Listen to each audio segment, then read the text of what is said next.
نحمده ونصلي ونسلم على سيدنا ومولانا محمد رسوله النبي الأمين المتين الحنين الكريم الرؤوف الرحيم. أما بعد، أعوذ بالله من الشيطان الرجيم. بسم الله الرحمن الرحيم.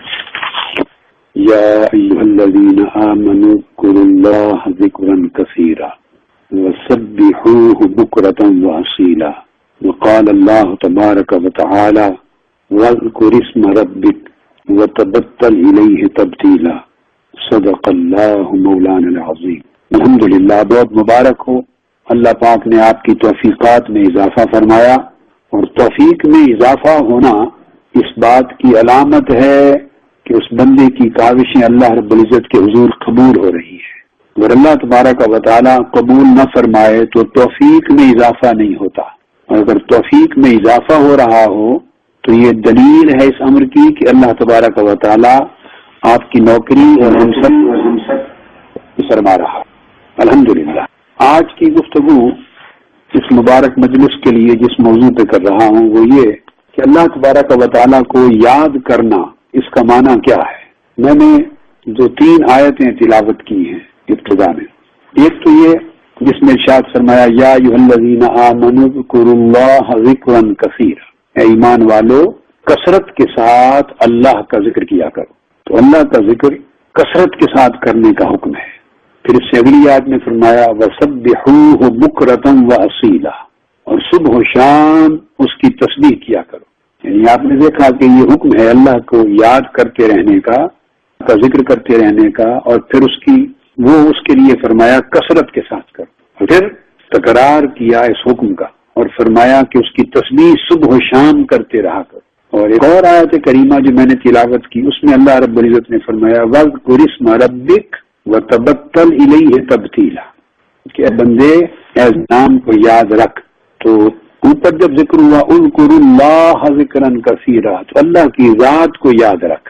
اللہ کی ذات کا ذکر ہو، ہم کو یاد رکھو. اور اس آیت کریمہ میں دونوں چیزوں کا اشارہ ہے. ایک تو زبان سے ذکر کرو وَاذْكُرِ اسْمَ رَبِّكَ، زبان سے ذکر کرتے رہو اللہ کا، چونکہ اس کے نام کا ذکر کرنا ہے.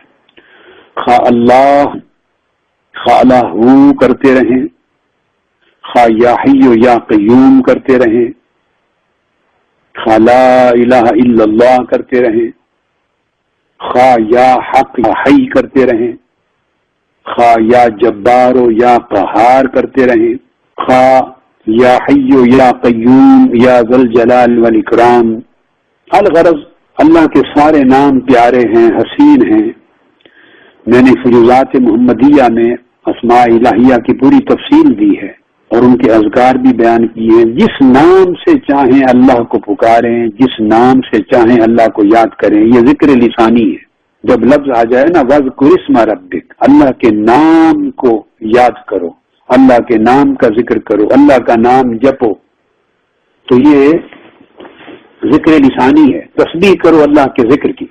جس طریقے سے چاہو کرو. اب اس آیت میں اس کے بعد اگلا جو حصہ ہے اس میں فرمایا وَتَبَتَّلْ إِلَيْهِ تَبْتِيلًا، اور ہر ایک سے کٹ کر اسی کے ہو رہو. یہاں ذکر اب اللہ کی ذات کا آ گیا. یہ ذکر قلبی کا، ذکر روحی کا اور ذکر سری کا بیان آ گیا. جب ارشاد فرمایا وَاذْكُرِ اسْمَ رَبِّكَ، اللہ کے نام یاد کیا کرو، کرے تمہاری لگن پیدا ہو جائے اور تم مگن ہو جاؤ، اور اللہ کی یاد میں تمہاری کیفیت یہ ہو جائے کہ تمہارا دل، تمہاری روح، تمہارا سر، تمہارا قلب و باطن ہر ایک سے کٹ کر اب جڑ جائے. تو یہ بات ہوئی کہ زبان اللہ کے ذکر سے مرطوب رہے اور قلب و باطن کی لو اللہ سے لگی رہے اور ہر ایک سے کٹ جائے. یہ جو اس مقام پر دو چیزوں کا، دو قسم ذکر کا الگ الگ بیان ہے، ذکر لسانی کا وَاذْكُرِ اسْمَ رَبِّكَ کی شکل میں، اور ذکر قلبی، ذکر روحی اور ذکر سری کا وَتَبَتَّلْ إِلَيْهِ تَبْتِيلًا کی شکل میں. ان دونوں کو یکجا کر دیا گیا ہے اس آیت میں جہاں فرمایا یا ایھا الذین آمنوا اذکروا اللہ ذکرا کثیرا وسبحوہ بکرۃ وأصیلا. تو آج کی گفتگو یہ ہے کہ اللہ کا ذکر کیا ہے، اور یہ جو شان تبدیل ہے ہر ایک سے کٹ جانا اور مقام تبتل پا لینا، کہ اللہ کے ذکر میں، اللہ کی یاد میں بندہ متبتل ہو جائے اور اس کی شان تبدیل اس کو نصیب ہو جائے، یکسوئی ایسی کہ التفات کامل ہو جائے اللہ کے ذکر میں، اللہ کی ذات کی طرف، تو وہ زبان اٹھتے بیٹھتے مصلے پر فراغت کے وقت میں جب اوقات ملیں تو جہاں تک ہو سکے اللہ کے ذکر میں مشغول رہے، کبھی استغفر اللہ العظیم کی شکل میں استغفار کرتے رہیں، کبھی اللہ کے ذکر جو وذکر اسم ربک فرمایا نا زبان سے، کبھی اٹھتے بیٹھتے سبحان اللہ کرتے رہا کریں، چلتے پھرتے بھی کوئی چیز خوبصورت دیکھیں، اچھی دیکھیں جس سے خوشگوار حیرت پیدا ہو، اللہ کی شان کا مظاہرہ دیکھیں سبحان اللہ کہیں، کسی چیز پہ تعجب ہو تب بھی سبحان اللہ کہیں، کبھی اللہ کی نعمت یاد آ جائے، اللہ کی آپ کی زندگی میں اللہ کا کوئی انعام آپ کے سامنے ظاہر ہو تو الحمدللہ کہیں، الحمدللہ کہیں، کوئی ایسا کام زندگی میں دیکھیں، اونچائی والے پہاڑ دیکھیں، آسمان دیکھیں، بلندیاں دیکھیں، سمندر دیکھیں، وسعت دیکھیں، جہاں اللہ کی قدرت کا بڑا عجیب نظارہ نظر آئے جس کی کوئی حد اور کنارہ نہیں ہے، تو اللہ اکبر کریں، کبھی سبحان اللہ و بحمدہ سبحان اللہ العظیم، کبھی اللہ کی عظمت کو یاد کریں، کبھی اس کی پاکیزگی اور بلند و بالا ہونے کو یاد کریں۔ الغرض جتنے اذکار ہیں جو مسنون ہیں اور قرآن مجید میں ہیں، خواہ اللہ کے ناموں کے ساتھ ہیں خواہ اللہ کی شانوں کے ساتھ ہیں، ان ساروں کو زبان سے وقتاً فوقتاً یاد کرنا اور ورد زبان بنانا اور اپنی عادت بنا لینا۔ ایک عادت تو ہے، آپ کوئی چیز دیکھتے ہیں کمال کہتے ہیں واہ واہ، یہ عام پاکستانیوں میں عادت ہے، تو یہ بھی انسان اظہار تو کرتا ہے نا، اپریشیٹ کر رہا ہے کسی چیز کو واہ واہ کہہ کر، تو واہ واہ کہنا کوئی ممنوع عمل نہیں ہے، کوئی گناہ کی بات نہیں، وہ کہتے پھریں، مگر سب سے پہلے سبحان اللہ کہیں کہ اللہ کی شان ہے، اس کی قدرت دیکھیں، اللہ اکبر کہیں، اللہ کے حسن جمال کو اپریشیٹ کریں، تو اللہ کی کو یاد کرنے کے لسانی ذکر کے بے شمار طریقے ہیں، مظاہرے ہیں۔ اب آپ اس نقطے کو سمجھ گئے، اور ذکر کی کتابیں جو ہیں جیسے فیوزات محمدیہ ہے، الاذکار الالہیہ ہے، اور دیگر مسنون اذکار ہیں، ہماری ایک اور کتاب ہے حدیث پاک میں الدعوات والاذکار، ہماری حدیث پاک میں اور کتاب ہے، تو اس کے اندر میں نے تفصیل سے مسنون اذکار کا اور مسنون دعاؤں کا ذکر کیا ہے، آقا علیہ الصلوۃ والسلام کے اذکار کیا تھے، اٹھتے بیٹھتے حضور اسلام کس طرح یاد فرماتے تھے۔ تو چھوٹے چھوٹے جو لفظ ہیں اور جو ہر طویل نہیں ہے، ہر آدمی یاد کر سکتا ہے، بس ان کلمات کو ضرور یاد کریں، یہ کہ رکھیں اپنے پاس، الدعوات والاذکار من سنت النبی المختار، یہ بہت پیاری کتاب ہے، اور یہ کوئی 520 صفحات کی ہے کتاب، صرف اللہ رب العزت کے اذکار پر بیان کی حدیث پاک میں۔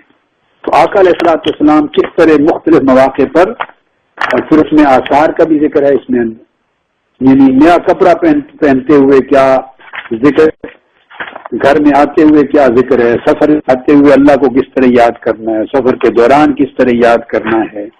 اسی طرح کھاتے ہوئے اللہ کو کس طرح یاد کرنا ہے، پیتے ہوئے اللہ کو کس طرح یاد کرنا ہے، اور اگر کچھ بھی کسی کو زیادہ نہ آتا ہو تو الحمدللہ کہہ دیا، ذائقہ اچھا پسند آیا سبحان اللہ کہہ دیا، الحمدللہ کہہ دیا۔ اگر کسی کو عربی زبان میں یہ دعائیں یاد نہیں ہیں، سادہ لوگ ہیں، تعلیم یافتہ نہیں ہیں، نہیں یاد، تو اللہ کے ہاں زبان کی قید نہیں ہے، آپ اردو میں پنجابی میں بھی کہہ دیں، ہندی میں کہہ دیں، چائنی زبان میں کہہ دیں، جاپنیز میں کہہ دیں، اللہ سب زبانیں جانتا ہے،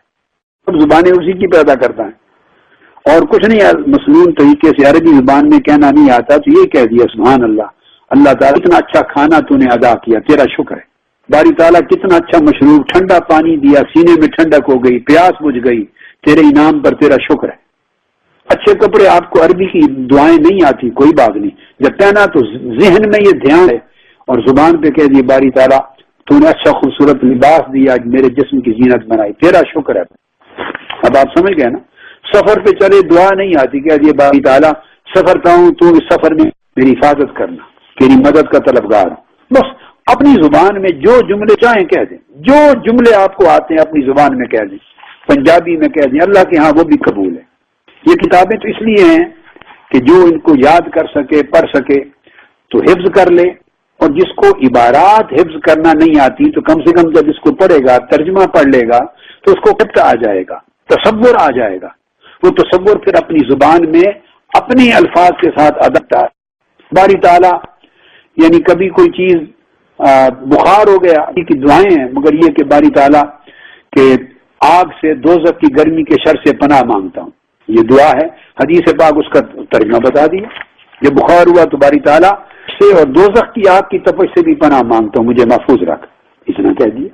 تو باری تعالیٰ تو مجھ پر اپنا کرم کر اور تو میرا صاحب بن اور میرے دشمن کے انتقام سے محفوظ فرما، میری مدد فرما، تو مدد فرمانے والا ہے، تو کرم کرنے والا ہے، تو جو لفظ عربی کے یاد ہوئے وہ عربی میں کہہ دیے، قرآنی الفاظ ہوں یہ حدیث کے، جو نہیں یاد اسے اپنے اردو پنجابی زبان میں کہہ دی۔ میں نے آپ کو وسیع کنسپٹ سمجھا دیا، یہ سب کچھ وذکر اسم ربک میں آ جائے گا، اپنے رب کے نام کو یاد رکھو، اور یا ایھا الذین آمنوا اذکروا اللہ ذکرا کثیرا، ہر موقع پر، ہر لمحہ، صبح و شام، ہر قدم پہ اللہ کو یاد کرنا۔ تو جو نعمت آپ کو ملتی ہے، روزگار ملا، تنخواہ ملی جس دن ملی، اب روزانہ تنخواہ لیتے ہیں، آپ خود سوچیں کہ کتنے آپ میں سے ہیں کہ جب چیک ملتا ہے یا کیش ملتا ہے تو آپ میں سے کتنے ہیں ادا کرتے ہیں؟ یا تو بات بات پہ مغربی دنیا جو غیر مسلم ہے بات بات پہ تھینکس کرتی ہے، تھینک یو، بات بات پہ شکریہ ادا کرتی ہے۔ وہاں مہینے کی تنخواہ ملتی ہے تو کون کہتا ہوگا وہاں ہمارا کنسپٹ پاکستانیوں کا کیوں شکریہ ادا کروں، میں اس کا نہ کروں، اس نے کوئی میرے اوپر احسان کی تنخواہ دی ہے، شکریہ کس بات کا؟ ہمارا بروٹ اپ ہے، بدبختی ہے، بد نصیبی ہے کہ ہمارا کلچر تھاٹ کا، آئیڈیاز کا، بول چال کا، سوچ کا، بیہیویئر کا، اس پورے کلچر میں دین، اخلاق حسنہ، روحانیت اور خیر داخل نہیں ہوئی۔ ناشکری کا غلبہ ہے زندگی میں، اللہ کی یاد کا فقدان، ذکر کا فقدان، اس کا غلبہ ہے ہماری زندگی میں۔ اچھے مارکس آئیں، اللہ کا شکر ادا کرو، کہیں سے افسر سے شاباش ملے، اللہ کا شکر ادا کریں، میں بھی اللہ کا شکر ادا کرنے کی چیز۔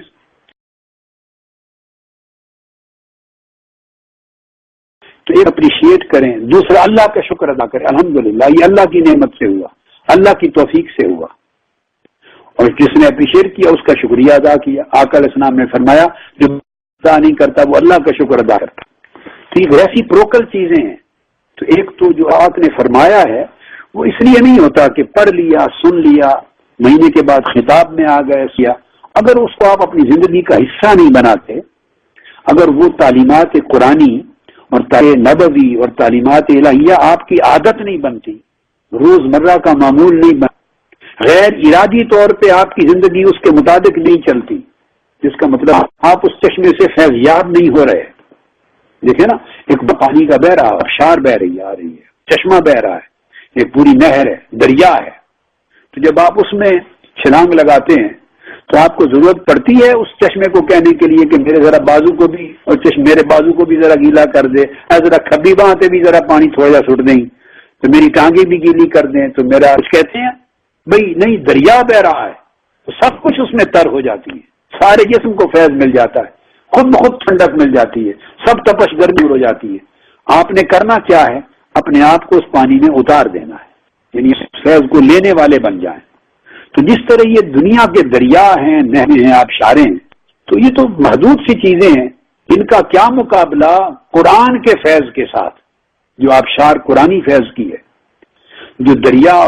اور بہاؤ قرآن کے فیض کا، تعلیمات نبوی اور محمدی صلی اللہ علیہ وآلہ وسلم، اسلامی تعلیمات، جو بہاؤ ہے، جو آبشار ہے، جو نہریں ہیں بہ رہی ہیں، جو سمندر بہ رہے ہیں، ان کا کیا حساب ہے؟ اب ان کا قصور کیا ہے؟ ہم اگر اپنے آپ کو اس میں داخل ہی نہ کریں، کنارے پر ہی کھڑے رہیں اور آوازیں دیتے رہیں، آوازیں دینے سے مراد خطاب کرنا ہے، تقریریں کرتے رہیں، اور خود اس کے اندر انگلی بھی نہ ڈبونا چاہیں، قدم بھی نہ ڈبونا چاہیں، اور آواز کرتے رہیں، لوگوں چھلانگ لگاؤ، پانی تر کر دے گا آپ کو، اور پانی آپ کو سیرانی دے گا، پانی کے فوائد بیان کرتے رہیں، لوگوں کو بتاتے رہیں، اور رہیں کنارے پر۔ تو قصور کس کا ہے؟